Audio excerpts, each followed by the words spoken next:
Now from Place Ministries, another inspirational moment. Welcome back to Your Place.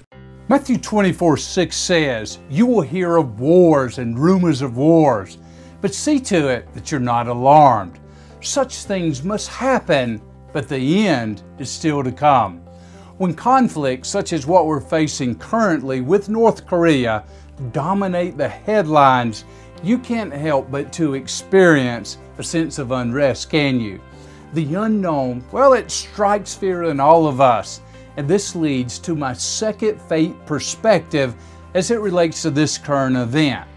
Faith replaces fear. Fear causes you to act and react in your own strength and knowledge, while faith focuses you on what God is doing in the midst of conflict.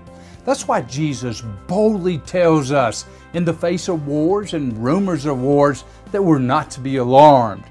Sadly, you don't hear this type of rhetoric very often in our political landscape, do you? Now, I don't want to get on my soapbox, but there is a disconnect that exists today between faith and governing. I'm not talking about separation of church and state. I'm talking more about in God we trust. So as you live out your place in life and ministry today, let me remind you that complex matters still require simple faith. And nothing can be more simple than the song of faith we learned as kids. He's got the whole world in His hands. Do you believe this? Do you trust in the sovereignty of God in the midst of conflict? I hope you do. And I hope you take comfort from this truth.